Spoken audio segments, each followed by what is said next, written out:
Build is an organization here in Lexington. It's our justice ministry, and it stands for Building a United Interfaith Lexington through Direct Action. Bill's been around since 2003. We got involved in 2006. It's a group of 26 congregations, diverse, intentionally diverse, both denominationally, racially, geographically, politically, across the board. We want lots of different kinds of people involved in Build. It is the ministry of Jesus, and we have these, the prophets in the Bible. For instance, we have Micah 6:8 that says, "You have been told, O mortal, what is good, and what the Lord requires of you, only to do justice and to love goodness, and to walk humbly with your God." The thing is, in the history of religion, it's always been the priest and the prophets. And the priests are the ones who want to be comfortable, do the sacrifices, but keep the status quo, get the money, have a good life. We're good with God, we're good. The prophets are the ones who challenge the priests and say, hey, come on, it's not just about that. You have to do good. You have to take care of one another. You have to take care of the poor, the people who suffer. God will not be happy with you offering sacrifices if you don't change your hearts into the love of God, which means you have to love one another and take care of the poor and the ones who suffer. So we have to balance out the priestly. We need to worship God, but we need to take care of everybody. And then because it's dangerous if we get only one side, because we get comfortable. I'm good with God. I'm a good person. When I am taking advantage of people or let injustice, whatever happens, as long as I'm fine and have my money and everything. So justice is a very an essential part of our faith that makes people uncomfortable. Micah was a very unpopular prophet. Most of the Christians. Very unpopular because the priests don't like them. The priests killed Jesus. Selling them to be, because the priests want comfort and convenience. And worship God, I'm fine. Don't bother me. But it is so important. The other side is so essential to our faith, especially Jesus. He even died for making people uncomfortable. Challenging the priests to do justice, to bring the love of God to everybody. And Build is what we have here in Lexington that help us not only to do justice, but to reflect on that, to be mindful of the injustices, to be aware of the call to see the prophetic side of our faith. Well, we listen to the people, which is how we know what the injustices are. We just don't say, well, there ought to be whatever. We have house meetings. We have hundreds of people being listened to right now. This is the part of the year we're in right now. And we listen to what people are worried about. And in the past, we have heard a lot of stories about elder care. So we're working on elder care. Elder care, we had our house meetings here at Mary Queen this past month. Most of the people talked about elder care. We are getting older, and we want to stay in our homes to as long as possible. And this elder care village model is what Build is working on building. It's a organization where you can go, and it's kind of neighborhood, but it's not a physical place. But it's a way of organizing people who have needs and who are willing to help. So say a person wants to stay in their home, but they're having problems with the outside work. They can't get the trash bags, buggies down to the curb, or the gutters need cleaning, whatever. So they could call somebody and say, the village people, and they would say, this person can be trusted, or this neighbor is offered to help with that. And it's just a way of connecting people in a neighborhood to help each other build community and help people stay in their houses for a longer time. So it's anywhere from one person suggested, well, we could have a music group, seniors get together, and we could sing together and build this community. Wouldn't that be healthy for them? So it could be lots of different things kind of centered around the needs and the volunteers in this community. I've heard a lot of people complaining, well, more than complaining, struggling with rental issues. the landlords are not taking care of their apartments. Rents are going up, and they can't even find who the landlord is to take care of it. So we're worried about that problem. A lot of people are suffering with that. And we're also working on transportation. We started with transportation as an issue with mental illness, because we heard that people with mental illness would do a lot better if they had the transportation to get to their care and could be connected to society.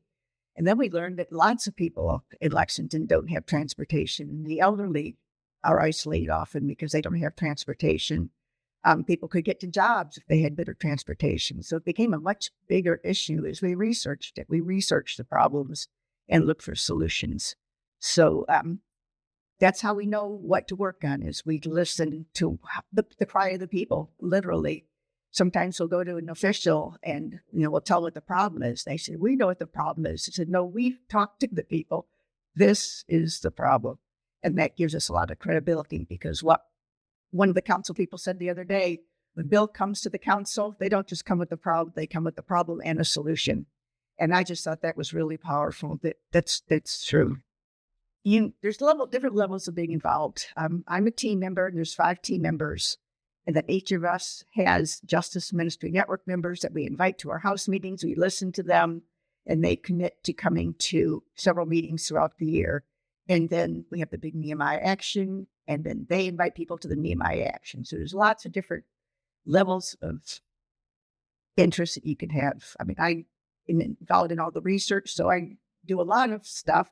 But somebody who just cares about doing something in the community can come to the Nehemiah Action and participate there, because our power is in the number of people that we have at the Nehemiah Action.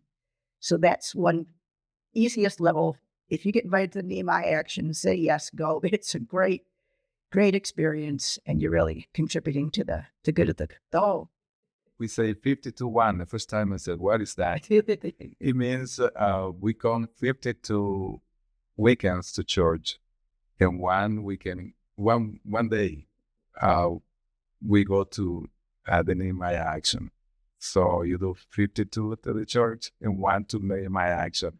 Our goal is to get everybody to participate, because if everybody understands that justice is an essential part of our faith, and all you have to do is one day, couple of hours a day, to be and support the ministry, you are making a difference. So that's the least we can do.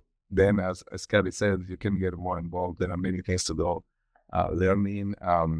I've been at workshops with Bill, and it is beautiful what we learn, and we begin to see the nuances that we don't see usually on how the injustice is all over, and it blinds us the way society tries to make us blind to the injustice. So we are fine. Everything is fine. It is not fine. There is a lot of injustices. It's that the idol of money and power and all that is against the God of justice. It is very clear, and we need to look at that and understand that. And the least we can do is to support the Nehemiah Action once a year. Let me share, when we first started doing this in Mary Queen, and that was like in 2006, so we've been doing this for a long time, I had a really hard time getting people to be involved, and they didn't understand doing justice as part of our faith, but they didn't see the problems. They said, well, I've got a nice house, I got health care, car, my neighborhood is safe. Why would I be involved in that? And that's when people started getting involved. And we would go to these meetings, and we would listen to lots of different people, and we'd meet people from other faiths and from different parts of town and different colors and different everything. People started to understand why we do this, because if they're hurting, we're hurting. And then as we started doing more and more people shared mental health problems in their families and addiction problems in their families. And that crosses everybody. And I started realizing that the work we're doing does affect me personally. My house is good, but I've got a child with a mental illness, and what am I going to do to help them? So it has really helped our parish as we've talked to each other, met other people, found out that the problems we're working on come from the stories we hear at our house meetings, and we're going to do something about it. And if you feel helpless in the public realm out there, being a part of Build and doing something positive in Lexington has been a great, great help to me, just mentally, to be able to contribute to the society in a positive, meaningful way. Lexington's better because of Build. Hi, my name is Greg Williams, and I'm a parishioner here at Mary Queen. I'm part of the Justice Ministry Network. I've recently became a network member last year, and I decided that I wanted to be a bigger part of the team that I've been in the past. Because I'm born and raised here in Lexington, and I love our city. I think we're a great city, but I see injustice throughout. There are many things from my job as the educator.